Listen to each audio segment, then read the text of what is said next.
আসসালামু আলাইকুম। গরমের দিনে কাঁচা আম মানে টক মিষ্টি স্বাদের এক অন্যরকম আনন্দ। আজকে আমি দেখাবো কিভাবে খুব সহজেই ঘরে বানানো যায় মজাদার কাঁচা আমের আচার। কক্সবাজার গেলে সবাই কম বেশি এই বার্মিজের আচারটা কিনে আনে। এই রেসিপিতে দেখে এই বার্মিজের আচারটা ঘরেই বানিয়ে ফেলতে পারবেন, আর কিনে আনতে হবে না। তো চলুন আমরা এই বার্মিজের আচারের রেসিপিটি দেখে নিই। আজকে আমি এই আচারটা বানাবো নিজেদের গাছের আম দিয়ে। দেখুন গাছে অনেক আম ধরেছে, এখান থেকে কিছুটা আম আমি পেড়ে নিয়ে এই আচারটা আজকে বানাবো। আর এই আমগুলো টক না, একটু মিষ্টি আম, তাই এই আমগুলো দিয়ে বানালে আচারগুলো খেতে মজা হবে। এখান থেকে আমি এই আমগুলো পেড়ে নিয়েছি, আমগুলো দিয়ে আমি আচারটা বানাবো। তো সবগুলো আম দিয়ে আমি আচারটা বানাবো না, এখান থেকে আমি কিছুটা আম দিয়ে আচার বানাবো। এখানে 6টা আম কেটে নিয়েছি, কেটে এগুলোকে ধুয়ে পরিষ্কার করে নিয়েছি।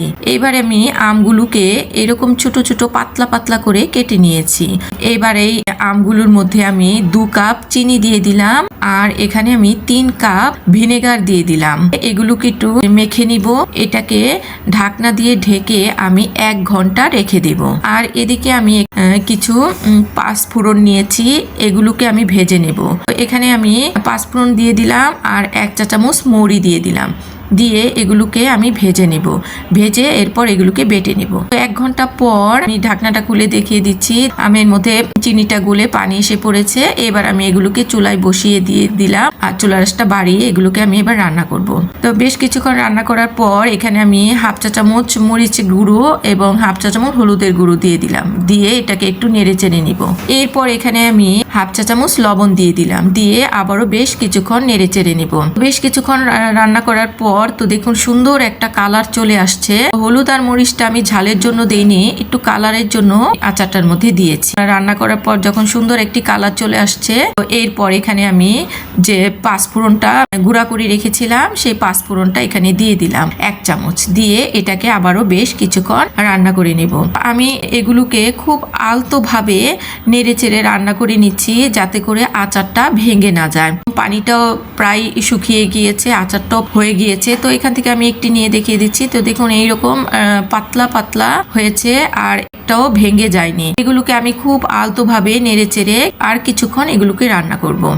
তো আচারটার সুন্দর একটা কালারও চলে আসছে। এবার আমি চুলাটা বন্ধ করে দিয়েছি। এইবার আমি আচারগুলোকে পরিবেশন করে নিচ্ছি। তো একটি বাটির মধ্যে আমি আচারগুলো দিয়ে দিচ্ছি। তো দেখুন আচারগুলো দেখতে কতটা সুন্দর হয়েছে, আর আচারগুলো একদম ভেঙেও যায়নি। আচারগুলো দেখতে যেমন সুন্দর হয়েছে আর খেতে তো খুবই মজা হয়েছে। বাসায় আপনারা ঠিক এইভাবেই এই আমের বার্মিশের আচারটা তৈরি করবেন, দেখবেন ছোট বড় সবাই খুবই পছন্দ করে খাবে। ছোটরা তো খুবই পছন্দ করে খাবে, কারণ এই আচারটা ঝাল না, মিষ্টি আচার, তাই দেখবেন যে বাচ্চারাও খুবই পছন্দ করে খাবে। এই ছিল আমার এই বার্মিশের আচারের রেসিপি। আশা করি এই কাঁচা আমের আচারটা আপনাদের ভালো লেগেছে। আর যদি এই কাঁচা আমের আচারটা আপনাদের ভালো লাগে তো অবশ্যই লাইক শেয়ার করবেন এবং সাবস্ক্রাইব করবেন।